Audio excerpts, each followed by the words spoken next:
வணக்கம் அன்பு நண்பர்களே. இன்று நாம் முக்கியமாக நண்பர் ஒருவரை சந்திக்க இருக்கின்றோம். அவர் உலகம் முழுக்க அறிந்தவர்.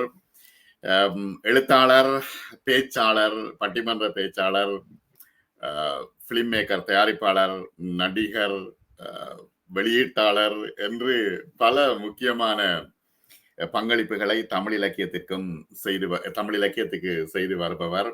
மிகச்சிறந்த பேச்சாளர், எல்லோருக்கும் அறிந்த பாரதி கிருஷ்ணகுமார் அவர்கள் நண்பர் தற்பொழுது இலங்கைக்கு சென்று வந்திருக்கின்றார். இலங்கையில் அவருடைய அனுபவங்களை நாம் பகிர்ந்து கொள்வோம். இலங்கையினுடைய அனுபவங்களை. வணக்கம் பாரதி அவர்களே. மிக நீண்ட நாட்களுக்கு பிறகு நாம் சந்திக்கின்றோம். மிக மகிழ்ச்சி. உங்களோட முகத்தை பார்க்கிறதே மகிழ்ச்சி. நாங்கள் கோயம்புத்தூரில் கிட்டத்தட்ட 9 வருடங்களுக்கு முதல் நாம் சந்தித்தோம். இப்பொழுது வீடியோ மூலமாக சந்திப்பதில் மிக்க மகிழ்ச்சியாக இருக்கிறது மனதுக்கு. இலங்கை கம்மன் விழாவுக்காக சென்று வந்தீர்கள். அங்குள்ள அனுபவங்களை பகிர்ந்து கொள்ளுங்கள் பாரதி. எப்படி இருந்தது? ஏன்னா கம்மன் விழா ஒரு நல்ல ஒரு ஆர்கனைஸ்டாக செய்வார் கம்ப பாரதி. மிக அழகாக சிறப்புற நேரத்துக்கு ஆரம்பித்து நேரத்துக்கு முடிக்கக்கூடியவர். மிகச்சிறந்த பேச்சாளர்களை அழைக்கக்கூடியவர். மிக நல்ல ஒரு இலக்கிய மற்றும் இசை, நாடக எல்லாம் சேர்ந்த ஒரு கலவையாகவும் மிகச்சிறந்த ஒரு விழாவாகவும் இருக்கும். கோவிட்டுக்கு பிறகு இப்பொழுது ஆரம்பித்திருக்கின்றார் மீண்டும். அந்த கம்பன் விழா அனுபவங்களை பகிர்ந்து கொள்ளுங்கள்.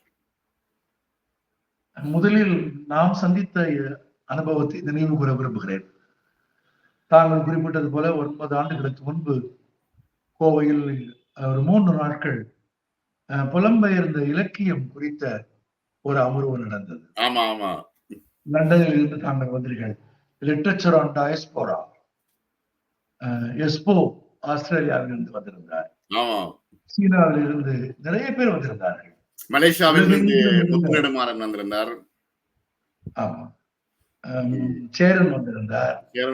அமெரிக்காவில் இருந்து மாதவி வந்திருந்தார். புதிய மாதவி வந்திருந்தார்கள். சீனாவில இருந்து ஒரு தமிழ் ஒளிபரப்பாளர் வந்திருந்தார். திரு மாலன், ஈஸ்வரியும் கலைவாணியும் வந்திருந்தார்கள். திரு மாலன் அதை ஒருங்கிணைத்தார். ஐயா சிற்பியோடு சேர்ந்து ஒருங்கிணைத்தார்.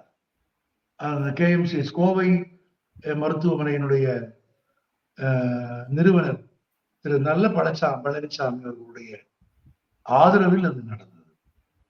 புலம்பெயர் இலக்கியத்தை அறியவும், புலம்பெயர் இலக்கிய படைப்பாளிகளின் சந்திக்கவும், புலம்பெயர் இலக்கிய படைப்பாளிகளின் வாழ்வியல் அனுபவங்களை அறிந்து கொள்ளவுமான அந்த நிகழ்வில் நாம் சந்தித்தோம். நாங்கள் குறிப்பிட்டது போல் 9 ஆண்டுகளுக்கு பிறகு இப்போது மீண்டும் இணைய வழி சந்திக்கிறோம். கம்மன் விழா இதற்கான ஏற்பாடுகளை பற்றி சொல்வதாக இருந்தால், நீங்கள் சொன்னது போல் ஒரு வரியில் சொல்லிவிடலாம். அது 100 புள்ளி 100 வரிசை வைத்த ஒரு கோலம். மிக மிக முன்னதாகவே திட்டமிட்டு விடுவார்கள். பல மாதங்களுக்கு முன்பாகவே தேதி சொல்லிவிடுவார்கள், தலைப்பு சொல்லிவிடுவார்கள், தங்குமிடம், ஏற்பாடு, பயணச்சீட்டு அனைத்தும் ஏற்பாடு செய்யப்பட்டுவிடும். மிக முறையாக செய்வார்கள். ஒரு சிறு பிழை கூட நேரிடாமல் கவனமாக பார்த்துக் கொள்வார்கள். கம்மன் விழாவில் நான் குறிப்பிட்டு சொல்ல விரும்புகிற முதல் அம்சம் என்ன என்றால், இளம் தலைமுறை இளைஞர்கள் கம்மன் விழாவில் ஓடி ஆடி பணியாற்றுவதும், கம்பனை வாசிப்பதும், கம்பனை அறிந்திருப்பதும், நாம் கம்பனின் செய்யுளை சொல்கிற போது நம்மோடு சேர்ந்து சொல்லுகிற அளவிற்கு ஒரு அடுத்த தலைமுறையை உருவாக்கியதுதான் கம்பபாரதி தமிழுக்கும் கம்பனுக்கும் செய்த மிகப்பெரிய கொடை. ஆண்டுக்கு ஒரு முறை மனிதர்கள் வருவது, திருவிழாக்களை போல நடப்பது, கூடுவது, பேசுவது, பின் கலைந்து போவது, திரும்ப மீண்டும் ஆண்டுக்கு ஒரு முறை இறந்தவர்களுக்கு தவசம் கொடுப்பது மாதிரி இல்லாமல் ஒரு தொடர்ச்சி. ஓராண்டுக்கும் அடுத்த ஆண்டுக்கும் இடையில் முதல் ஆண்டில் ஓடி ஆடி நாற்காலிகளை எடுத்து போட்டுக் கொண்டிருந்த ஒரு இளைஞன் அடுத்த ஆண்டில் மேடையில் சில வேலைகளை செய்து கொண்டிருக்கிறான். அடுத்த ஆண்டில் பார்க்கிறேன் அவன் ஒரு அமர்வில் பேசுகிறான். அதற்கு அடுத்த ஆண்டில் பார்க்கிறேன் அவன் ஒரு அடுத்த அமர்வில் வாதிடுகிறான். எனவே வெறுமனே ஊழியர்களை மனிதர்களை திரட்டும் அமைப்பாக இல்லாமல் அடுத்த தலைமுறைக்கு கம்பனை கொண்டு சேர்க்கும் திருப்பணியாக அது நடக்கிறது. முதல் நாள் நீங்கள் பார்த்தால் ஒரு பல்லக்கில் கம்பனின் திருவுருவப்படத்தை வைத்து தோளில் சுமந்து கொண்டு வருவார்கள். பாரதியார் தனக்கு பல்லக்கு வேண்டும் என்று எட்டயபுரம் மகாராஜாவுக்கு ஒரு சீட்டு கவி எழுதியிருப்பார் என்று படித்திருக்கிறேன். நீ அதையெல்லாம் கொடுத்தால் உனக்கு நான் நல்ல கவிதையை கொடுக்கிறேன் என்று ஒரு சீட்டு கவி எழுதியிருப்பார். பாரதி எட்டயபுரம் மகாராஜாவுக்கு எழுதிய சீட்டு கவி போல கம்பன் எழுதாத சீட்டு கவிக்கு கம்பனுக்கு பல்லக்கு, ஜதி பல்லக்கு, அலங்காரங்கள், மரியாதை, கம்பன் கழகத்திலிருந்து நிகழ்ச்சி நடக்கிற இடம் வரை அதை இளைஞர்கள் தோளில் சுமந்து வருகிற காட்சி. அவர்கள் கம்பனை சுமந்து வரவில்லை, எமது மொழியை சுமந்து வருகிறார்கள். அடுத்த தலைமுறைக்காக என் மொழியை காப்பாற்றும் பணியை செய்கிறார். அதற்கு பிறகு 4 நாட்கள் நிகழ்ச்சி நடக்கிறது. 2-3 நாட்களில் வேறு வேறு நிகழ்ச்சிகளில் பங்கேற்கும் நல்வாய்ப்பை நான் பெற்றேன். மிக வியக்கத்தக்க ஒரு செய்தியை நான் பகிர்ந்து கொள்ள விரும்புகிறேன். கம்பபாரதி திட்டமிட்டபடி 9:30 மணிக்கு நிகழ்ச்சி என்றால் 9:30 மணிக்கு ஒருவர் மேடையில் பேச தொடங்கி விடுவார், கம்பன் வாழ்க. ஆனால் இணையாக இன்னொரு சிறப்பை சொல்ல வேண்டும். விடுமுறை நாட்கள் அல்லாத வேலை நாட்களிலும் அந்த அரங்கம் முழுவதிலும் 9:30 மணிக்கு நிறைந்திருப்பதை நீங்கள் பார்க்கலாம். தமிழ்நாட்டில் எனக்கு ஒரு 40 ஆண்டு கால மேடை அனுபவம் இருக்கிறது. அபூர்வமாக அத்தி பூத்தார் போல, குறிஞ்சி மலர்ந்தார் போல ஏதாவது ஒரு நிகழ்ச்சியில் வேண்டுமானால் அது குறித்த நேரத்திற்கு நிறைந்த பார்வையாளர்களோடு துவங்கிவிடும். ஆனால் நான் பார்த்த அனைத்து கம்பன் விழாக்களும், அது யாழ்ப்பாணத்திலும் சரி கொழும்பிலும் சரி, அது குறித்த நேரத்தில் துவங்குவது நிகழ்ச்சியை ஏற்பாடு செய்கிறவர்களின் கையில் இருக்கிறது என்பது எவ்வளவு உண்மையோ அவ்வளவு உண்மை நிகழ்ச்சிக்கு வருகிறவர்களின் பங்கேற்பிலும் இருக்கிறது. 9:30 மணிக்கு அரங்கம் நிறைந்து விடுகிறது. ஒரு பங்கேற்பாளராக, ஒரு பேச்சாளராக 9:35 போனால் 5 நிமிடம் தாமதமான குற்றத்திற்கு நான் ஆளாவேன் என்று என்னை உணர்த்துகிற அளவுக்கு 9:30 மணிக்கு எல்லோரும் கூடிவிடுகிறார். ஒன்று. இரண்டாவது, ஒவ்வொரு சொல்லையும் நுட்பமாக ரசிக்கிறார்கள். நீங்கள் பேச ஆரம்பித்த பிறகு அவர்களுடைய மெய்ப்பாடுகள் இருக்கிறது பாருங்கள், வார்த்தைகளில் விவரிக்க முடியாது. நான் இன்னும் நெகிழ்ச்சியான உதாரணம், குழந்தைகளுக்கு கறி சொல்கிற போது ஒரு இன்பம் கிடைக்கும். நீங்கள் ஆச்சரியப்படுகிற போது குழந்தையும் ஆச்சரியப்படும். நீங்கள் கலங்குகிற போது குழந்தையும் கலங்கும். நீங்கள் மகிழ்ந்து சிரிக்கிற போது குழந்தையும் சிரிக்கும். ஒரு குழந்தை கதை கேட்கிற போது காட்டுகிற அதே உண்மை உணர்ச்சியை 40-50 வயதுக்கு மேற்பட்ட தமிழர்கள் இலக்கியத்தை கேட்கிற போது ஒரு குழந்தையின் மெய்யுணர்ச்சியோடு தங்கள் மெய்ப்பாடுகளை வெளிப்படுத்துகிற போது அதை நிகழ்த்துகிற ஒரு கலைஞனுக்கு சாமி வந்துடுது, சன்னதம் வந்துடுது, மகிழ்ச்சி வந்துடுது. அது யாழ்ப்பாணத்துல சொல்லுவார்கள், கலை வந்து விடுகிறது. கலை அதுதான் அந்த வேப்பம் கொத்தை வைத்து ஆடுவார்கள், அதுக்கு சொல்லுவாங்க கலை வந்துட்டுதுன்னு சொல்லி. அதேதான் அதேதான் அவர்கள் தங்கள் உற்சாகத்தை தங்கள் புலன்களால் நமக்கு மொழிபெயர்த்து கொடுத்து விடுகிறார்கள். எனவே பேசுவதற்கு நாம் தயாரித்து வைத்திருந்த எளிய குறிப்புகளை கூட நமது வாசிப்பும் திறனும் குறைவாக இருந்தாலும் கூட அவர்கள் கேட்கும் விதத்தால் நம்மை மேன்மைப்படுத்தி விடுகிறார்கள். எனவே நமக்கு ஒரு உற்சாகம் பெருகி விடுகிறது. எனவே எளிமையாக சாதாரணமாக சொல்கிற ஒன்றையே அதுவரையும் இல்லாத உற்சாகத்தோடும் மகிழ்ச்சியோடும் நாம் சொல்லுவதும் அவர்கள் கைதட்டி ஆர்ப்பரிப்பதும், நிகழ்ச்சி முடிகிற வரையில் நன்றி உரை சொல்லுகிற வரையில் கலைந்து போகாமல் இருப்பதும் ஈழத்தமிழர்களிடமிருந்து உலகத்தமிழர்கள் கற்றுக்கொள்ள வேண்டிய பண்பு என்று நான் கருதுகிறேன். உண்மைதான். அது இலங்கையில ரசனை மிக அதிகமாக இருக்கு. என்ன விஷயத்தை எடுத்தாலும் தான், ஒரு விவசாயத்தை எடுத்தாலும் சரிதான், ஒரு வியாபாரத்தை எடுத்தாலும் சரிதான், ஒரு கலையை எடுத்தாலும் சரிதான், அந்த ரசனையோடு செய்யக்கூடிய ஒரு மனோபக்கம் அவர்களுக்கு அந்த அந்த ஜீன்ஸ்லயே இருக்குது என்று நான் நினைக்கிறேன். அடுத்தது நல்ல பண்பாக நடந்து கொள்வார்கள் இல்லையா? ஆமா. இன்னும் சொல்ல போனால் கம்பன் கழகத்தின் 40 ஆண்டுகளை கடந்த கம்பன் கழகம். முந்தைய 80களில் 90களில் கம்பன் கழகங்கள் யாழ்ப்பாணத்தில் நடந்த காலத்தை பற்றி சொல்கிற போது எனக்கு சொன்னார்கள், நிகழ்ச்சி நடந்து கொண்டிருக்கும், எல்லோரும் கேட்டுக்கொண்டிருப்பார்கள், விமானங்கள் தாழ பறந்து வந்து குண்டு வீசி துவங்கும். அவர்கள் சொல்லுகிறார்கள், குண்டு வீசும் விமானங்கள் வரும் சத்தம் கேட்ட உடனேயே எல்லோரும் ஓடி போய்விடுவார்.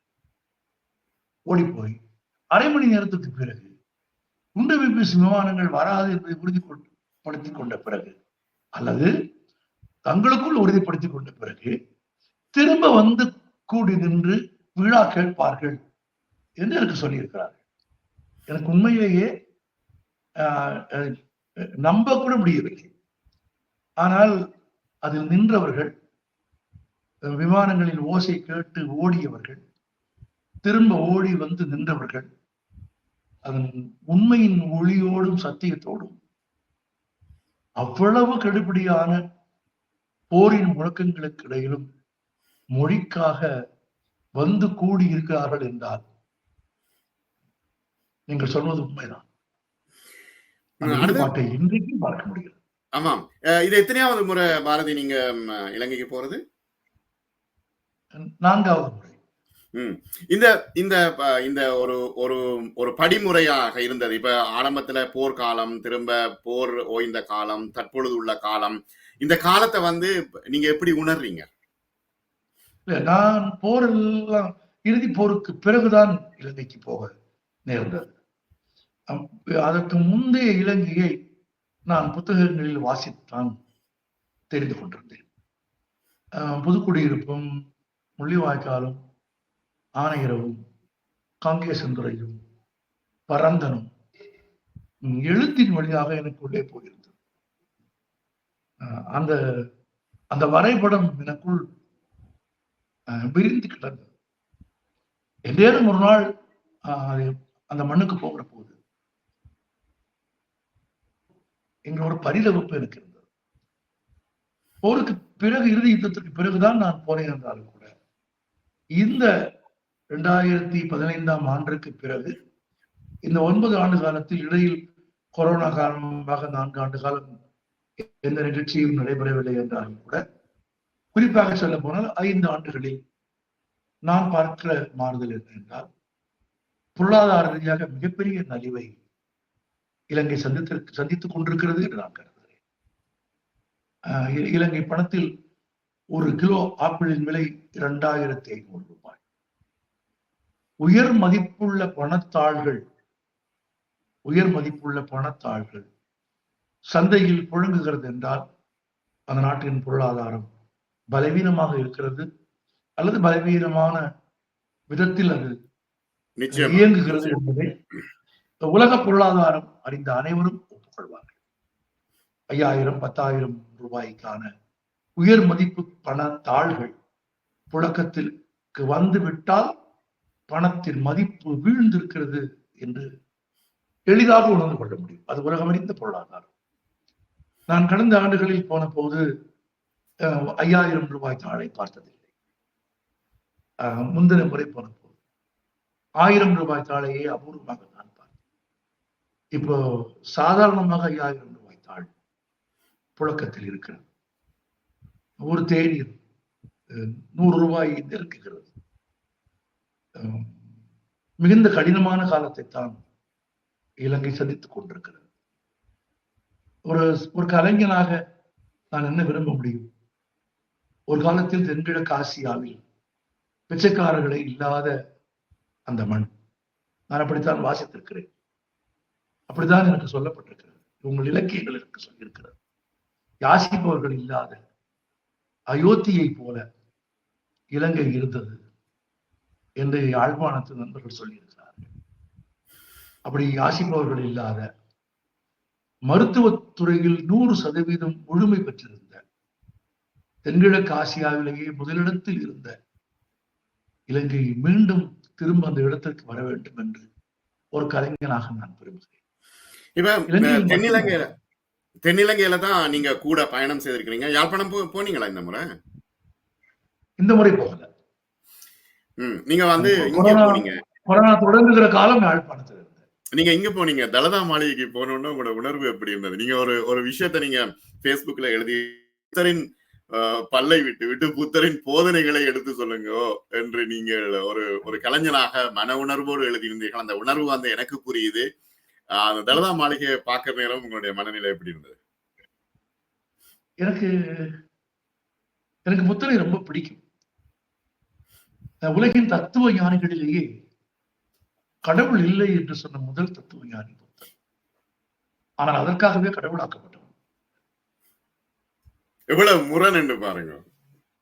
முரண் இல்லை, அது கடவுள் மறுப்பாளர்களை தோற்கடிப்பதற்கு கடவுள் நம்பிக்கை உள்ளவர்கள் கையாளுகிற தந்திரம் என்று எனக்கு தெரிகிறது. இங்கே விஷ்ணுவின் 10வது அவதாரம் என்று புத்தன் வர்ணிக்கப்படுகிறார். புத்தனுக்கு மறுபிரிவில் நம்பிக்கை இல்லை. புத்தனுக்கு திவசம் கொடுப்பதில் நம்பிக்கை இல்லை. புத்தனுக்கு கடவுளில் நம்பிக்கை இல்லை. புத்தன் மன தூய்மையையும் அக தூய்மையையும் தான் வலியுறுத்துகிறார். செயல் மன தூய்மை, இதுதான் புத்தன். மக்கள் புத்தனை வழிபடும் முறை உண்மையில் உருகச் செய்கிறது. வண்ண வண்ண வண்ண மலர்களால் மக்கள் வந்து வழிபடுகிறார்கள். அந்த மலர்களைப் போல மனிதர்களின் வாழ்க்கை இருக்க வேண்டும் என்று நான் விரும்புகிறேன். பல்லை பத்திரப்படுத்தியவர்கள் புத்தனின் சொல்லையும் பத்திரப்படுத்தி இருக்க வேண்டும். இலங்கையில் மட்டுமில்லை. நான் ஏதோ குறிப்பிட்ட ஒரு அரசுக்கு எதிராக இதை சொல்லவில்லை. எனக்கு உலகம் எங்கிலும் புத்தனின் சொல் இருக்க வேண்டும் என்று ஆசையாக இருக்கிறது. எந்த ஒரு நாட்டிலும் பெரும்பான்மை மதம் அல்லது பெரும்பான்மை இனம் அல்லது பெரும்பான்மை சமயம் என்ற ஒற்றை காரணத்தை வைத்துக் கொண்டு தங்கள் பெரும்பான்மையின் மூலம் அங்கிருக்கிற சிறுபான்மையினருக்கு எதிராக இயங்குவதை பெரும்பான்மையானவர்கள் நிறுத்திக் கொள்ள வேண்டிய நூற்றாண்டில் நாம் வாழ்கிறோம்.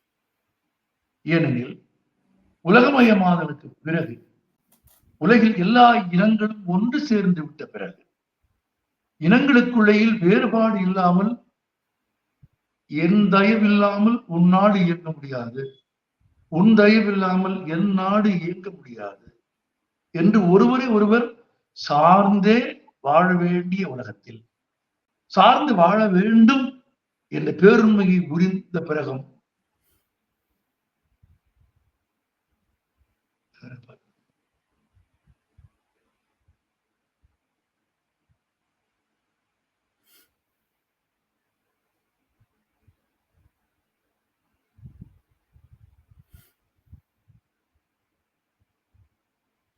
சார்ந்து வாழ வேண்டும் என்ற பேருண்மை கேட்குதா? ஆமா, கேக்கு. சார்ந்து வாழ வேண்டும் என்ற பேருண்மையை உணர்ந்த பிறகும் ஒருவரை ஒருவர் சார்ந்து வாழ வேண்டும் என்ற பேருண்மை உணர்ந்த பிறகும் என்னை சார்ந்து நீ வாழ வேண்டும், எனக்கு கீழ்ப்பட்டு நீ வாழ வேண்டும், எனக்கு அடிமையாய் வாழ வேண்டும், நாம் சொல்கிறபடி வாழ வேண்டும் என்ற கருத்தாக்கத்தை எந்த நாடு, எந்த சமயம், எந்த இனம் மேற்கொண்டாலும் அது வளர்ச்சியை சந்திக்காது. ஒருவேளை அப்போது வளர்ச்சி இருப்பது போல தோன்றினாலும் வள்ளுவன் வார்த்தையில் சொன்னால் அது உலகோல தோன்றி இல்லாகி கெடும் என்று நான் நம்புகிறேன். உண்மைதானே. இப்ப வந்து உலகம் முழுக்க இதுதானே பிரச்சனை. அது இந்தியாவை எடுத்துக்கொண்டான, இலங்கை எடுத்துக்கொண்டான, அமெரிக்காவை எடுத்துக்கொண்டால் என்ன, இங்கே UK எடுத்துக்கொண்டால் என்ன, ஐரோப்பிய நாடுகளை எடுத்துக்கொண்டால் என்ன, எல்லா நாடுகளிலும் மக்களை அந்த டிவைட் அண்ட் பொலிட்டிக்ஸ் தான் செய்கின்றார்கள். பிரித்து ஆளுகின்ற ஒரு வகை அரசியல் மூலமாக. ஒரு சின்ன திருத்தம், அது பிரித்து ஆள்வதில்லை, பிரித்து மாழ்வது. அது டிவைட் அண்ட் ரூல் அல்ல, டிவைட் அண்ட் மிஸ்ரூல். பிரிக்கிறவர்கள் முறையாக ஆள மாட்டார்கள், முறையற்ற முறையில் ஆள்வதற்குத்தான் பிரிக்கிறார்கள். எனவே டிவைட் அண்ட் ரூல் என்கிற ஆங்கில சொல்லை நான் ஒப்புக்கொள்வதில்லை. அது டிவைட் அண்ட் மிஸ்ரூல். யார் முறைகேடான முறையில் ஆள விரும்புகிறார்களோ, யார் முறைகேடான முறையில் பிறரது உரிமைகளையும் பிறரது அறிவையும் அழித்தொழிக்க விரும்புகிறார்களோ அவர்கள் பிரித்தார். நீங்களும் நானும் கலைஞர்கள், நாம் ஆயுதம் எட்ட முடியாது. உங்களுக்கு எனக்கும் ஆயுதம் ஒன்று எழுத்து, மொழி. நம் எழுத்தால் நான் விரும்புவது ஒன்றுதான். அது பாலஸ்தீனமாக இருந்தாலும் சரி, அது இலங்கையாக, உக்ரைனாக இருந்தாலும் சரி, உடம்பில் ஓட வேண்டிய ரத்தம் வீதியில் ஓட, உடம்பில் ஓட வேண்டிய ரத்தம் வீதியில் ஓடக்கூடாது என்று நம்புகிறவர்கள் புத்தனின் மொழியை கேட்க வேண்டும். ஆமா, ஏய் பல்ல காட்டாதே. கிராமப்புறங்களில் இந்த பல்ல காட்டாதே என்பதற்கு இரண்டு பொருள் உண்டு. ஒன்று, நைச்சியமாக எதையாவது பெறுவதற்காக கெஞ்சி சிரிக்கிறவனை பல்லை காட்டுகிறவன் என்று சொல்வார்கள்.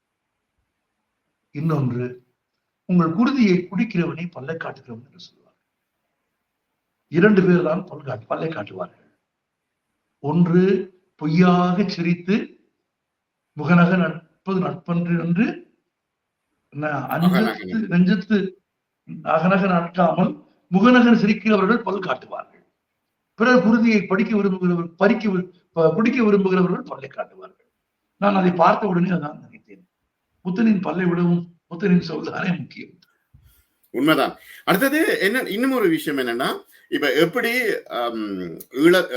தமிழகத்து எழுத்தாளர்களை ஈழத்தில் கொண்டாடுகின்றார்களோ அந்த அளவுக்கு ஈழத்து எழுத்தாளர்களை தமிழகத்தில் கொண்டாடுவதில்லை என்ற ஒரு விஷயம் நான் பேஸ்புக்ல பார்த்தேன். அது சரியா? அது சரியா? அது அது முழு உண்மை அல்ல. பரந்த வாசிப்புடையவர்கள், உலகின் எல்லா இலக்கியங்களையும் அறிந்து கொள்ள விரும்புகிறவர்கள் ஈழத்து படைப்பாளிகளை அறிந்தே இருக்கிறார்கள். நான் என் வாசிப்பின் எல்லையில் சொல்கிறேன். புலம்பெயர்ந்த வாழ்க்கையை பதிவு செய்த பெரும்பான்மையான இலக்கியங்களை நான் வாசித்திருக்கிறேன். அது மரபு கவிதையாக இருந்தாலும், சிறுகதையாக இருந்தாலும், நாவலாக இருந்தாலும், அது போர் சார்ந்ததாக இருந்தாலும், போர் அல்லாத சாதாரண வாழ்க்கையை கொண்டதாக இருந்தாலும், நான் பலரை வாசிக்கிறேன், பலரை கேட்கிறேன். அது இன்னும் அதிகமாக இருக்க வேண்டும் என்பதில் எனக்கு மாற்று கருத்து. நான் இன்னும் கூட உங்களோடு ஒரு கருத்தில் உடன்பாடுகிறேன். இலக்கியம் என்றால் அது தாய் தமிழ்நாட்டில் இருப்பதுதான். உலகின் பிற பகுதிகளில் இருப்பது இலக்கியமே இல்லை என்கிற எண்ணமே இங்கு இருந்தது சில ஆண்டுகளுக்கு முன்பு. அது இல்லை என்று மறக்க முடியாது. ஆமா, புலம்பெயர்ந்த நாடுகள் அல்லது புலம்பெயர்ந்த நாடுகளில் அல்லது இந்தியா தமிழ்நாட்டிற்கு வெளியே இருக்கிற நாடுகளில் இலக்கியம் படைப்பவர்கள் இருப்பார்கள், இலக்கியம் பிறக்கும் என்கிற நம்பிக்கையே பலருக்கு இல்லாமல் இருந்தது. ஆனால் இப்போது இல்லை. குறிப்பாக உலகமயத்திற்கு பிறகு மொழிபெயர்ப்பு துறையில் புதிய படைப்பாளிகள், குறிப்பாக நான் ரொம்ப நிறைய பெயர்களை சொல்ல முடியும்.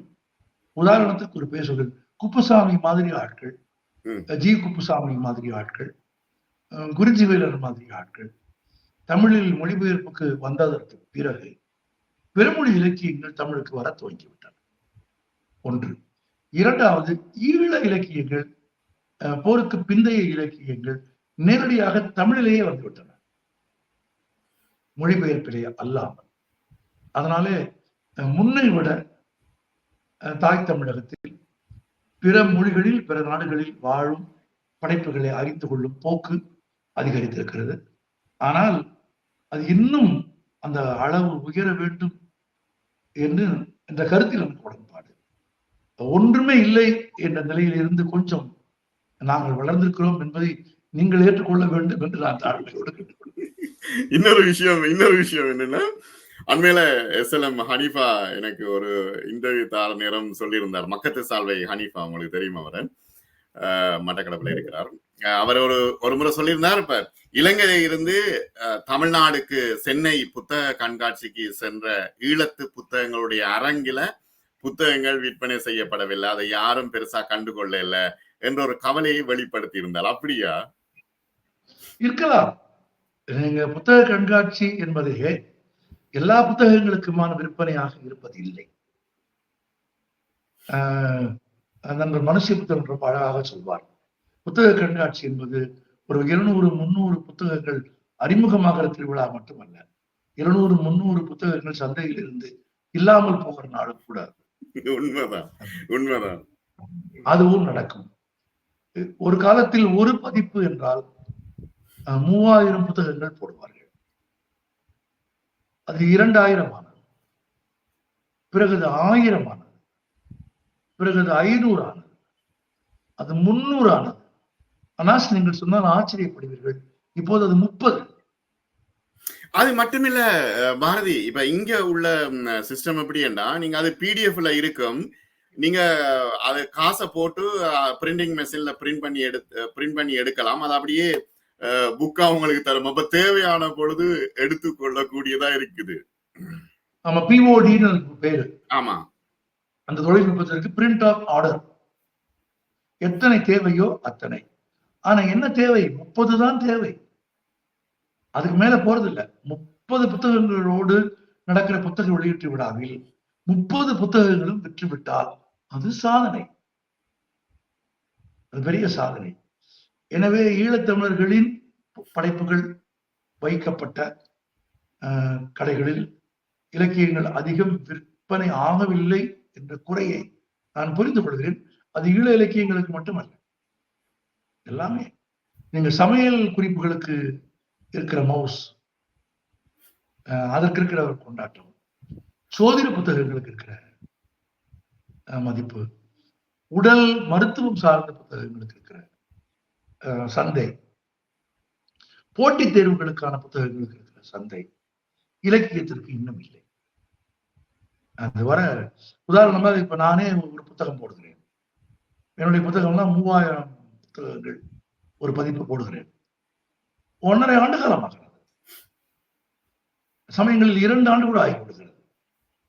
எனவே வாசிப்பின் எல்லை அதிகரிக்கிற போது வரும் ஆண்டுகளில் அவரது கவலை நீங்கும் என்று நான் நம்புகிறேன், அல்லது அவரது கவலை நீங்க வேண்டும் என்று நான் வேண்டுகிறேன். நல்ல விஷயம். அடுத்தது தமிழ் மொழி கலாச்சாரம் தொடர்பாக தொடர்ந்து நீங்க பேசி வருகின்றீர்கள், தொடர்ந்து முயற்சி செய்து வருகின்றீர்கள். இந்த இந்த கலாச்சாரம் என்ன என்று எப்படி புரிய வைப்பது எங்களுடைய இங்க புலம்பெயர் இளைஞர்களுக்கு, பிள்ளைகளுக்கு? தமிழர்களின் கலாச்சாரம் என்பது யாதும் ஊரே யாவரும் கேள்வி. அதுதான் கலாச்சாரம், அதுதான் பண்பாடு. பரதநாட்டியம் அல்ல. கலை இசை கூறுகள் தமிழர் வாழ்வில் உண்டு. ஆனால் தமிழர்கள் உலகத்திற்கு சொல்ல விரும்புகிற அல்லது தமிழர்கள் உலகத்திற்கு சொன்ன செய்தி என்றால் ஒன்று, யாதும் ஊரே யாவரும் கேள்வி. இந்த பரந்த மனப்போக்கு உலகின் வேறு எந்த இலக்கியத்திலும் 2000 ஆண்டுகளுக்கு முன்பு எழுதப்படவில்லை. ஒன்று. இரண்டாவது, இருப்பதை பகிர்ந்து உண்ணும் பாங்கு. இன்றைக்கு உலகில் ஒரு பகுதி மக்கள் வீணடிக்கும் உணவு அளவை காட்டிலும் அந்த உணவு தேவைப்படும் மக்களின் அளவு அதிகம். உண்மை உண்மை உண்மை. நேற்று நான் தமிழ்நாட்டிற்கு வெளியே ஒரு மாநிலத்தில் ஒரு மலைப்பகுதியில் இருந்தேன். ஒரு துக்க செய்தி எனக்கு வந்தது.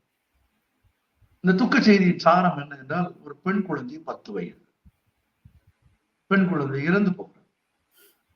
10 வயது குழந்தையின் மரணத்திற்கு காரணம் என்று கேட்டபோது எனக்கு கிடைத்த பதில் ஊட்டச்சத்து குறைபாடு.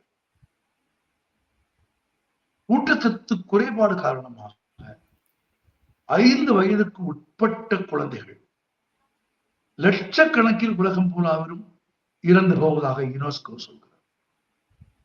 அப்படியானால் ஒரு புறத்தில் உபரியாய் நவீன தொழில்நுட்பம் உண்டாக்கிய உணவு பெரும்பான்மை மக்களுக்கு போய் சேர.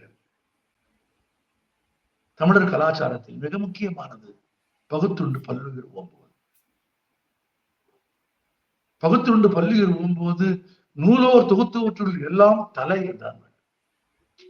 இன்னொரு சங்க பாடல் இருக்கிறது, இந்திரர்தம் அமிர்தம் ஏய்வதாயினும் இனிது என தம்மியர் உண்டரும் என. என்றைக்கும் இரவாத அமிர்தத்தையே கொண்டு வந்து கொடுத்தால் கூட அதை நான் தனியாக அருந்தி வாழ விரும்ப மாட்டேன், எல்லோரும் சேர்ந்து உண்பேன் என்பது தமிழர் கலாச்சாரம்.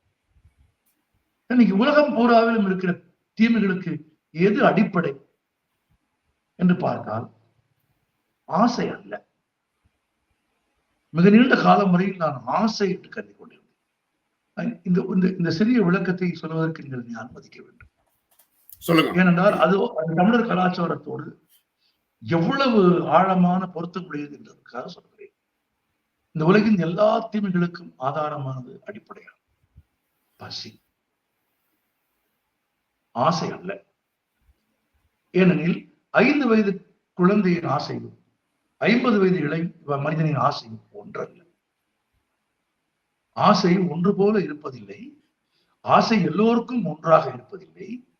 ஒருவருக்கே ஒரே ஆசை எல்லா காலத்திலும் இருப்பதில்லை. ஆனால் பசி தொப்புள் கொடி அறுத்த கணத்திலிருந்து வாழ்வின் இறுதி வரை இருக்கும், எப்போதும் இருக்கும். ஆசை கொள்ளாது, பசி கொல்லும்.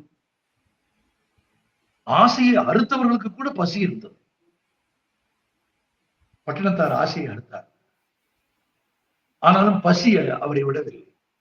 இருக்கும் இடம் தேடி என் பசிக்கே அன்னம் கொண்டு வந்தால் உண்போம், பெருக்க அழைத்தாலும் வாரேன், என் தேகம் இழைத்தாலும் போக என்கிற துறவு செருக்கு பல பட்டினத்தாருக்கு இருந்தாலும் கூட பசி இருந்தது. நான் அண்மையில் ஒரு செய்தி படித்தேன். உக்ரைனில் எல்லா கூட்டங்களிலும் இதை நான் சொல்கிறேன்.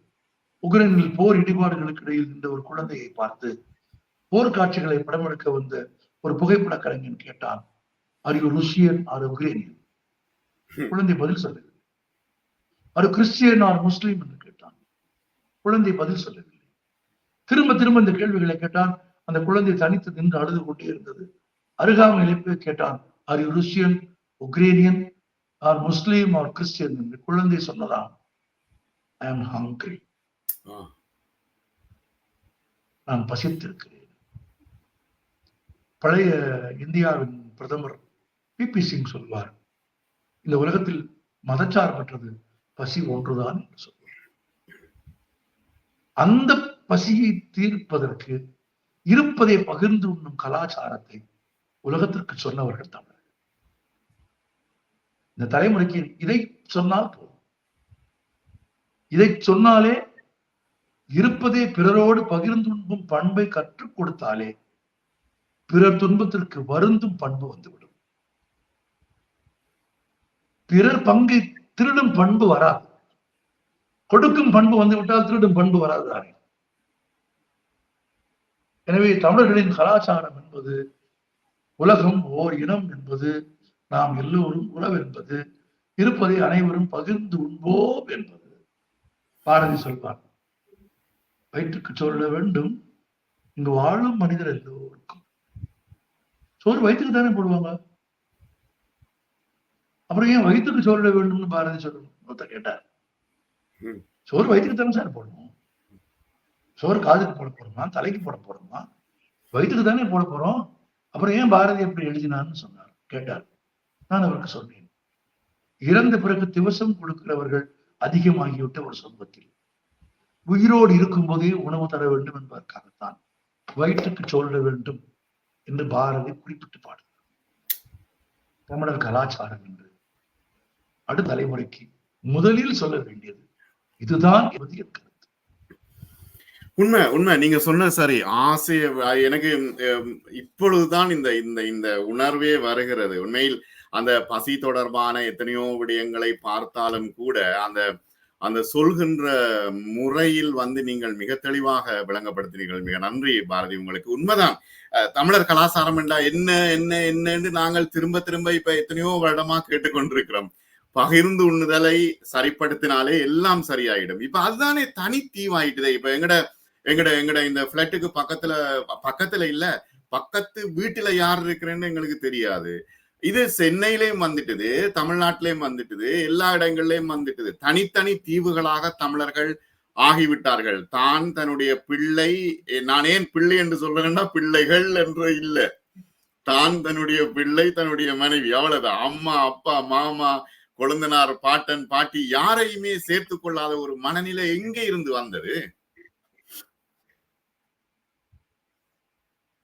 பாரதிதாசனின் வரி சுருக்கமாக சொல்கிறார் பாரதிதாசன். உலகம் உலகம் உண்ணு உண், உலகம் உண்ணு. வள்ளல் பெருமான் என்றைக்கும் அணையாத அடுப்பை கேக்குதா? கேக்குது கேக்குது.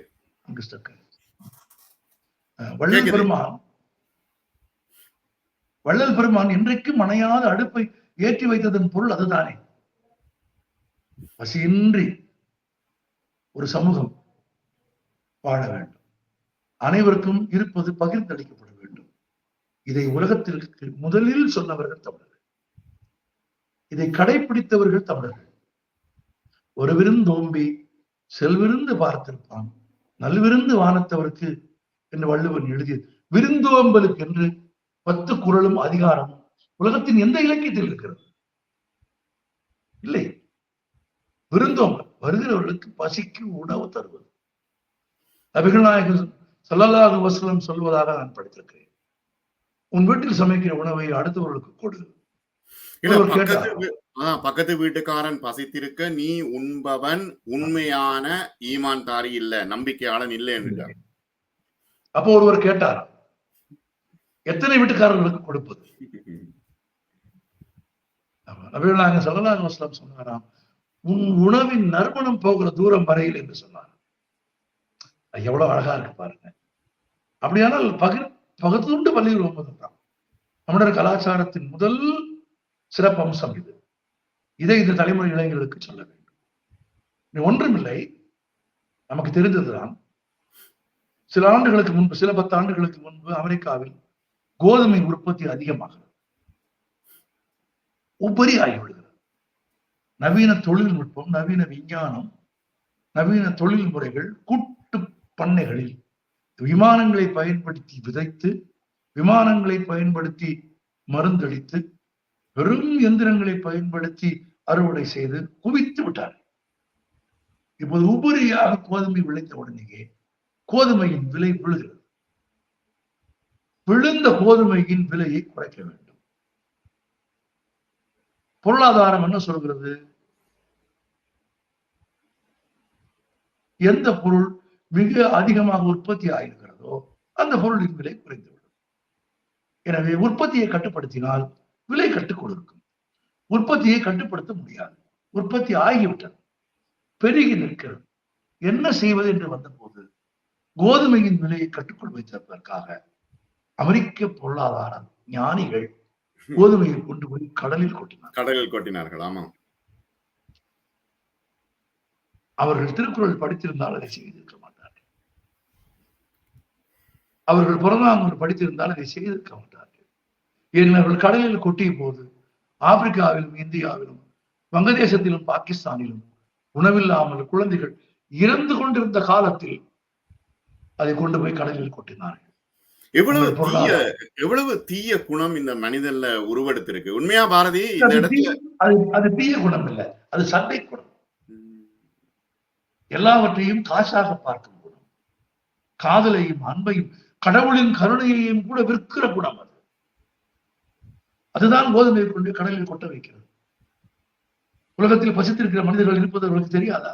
தெரியும். இன்னைக்கு பதுக்குகிறவர்களுக்கு தெரியாதா? உணவை பதுக்குகிறவர்களுக்கு தெரியாதா? உணவின் தெரியும்.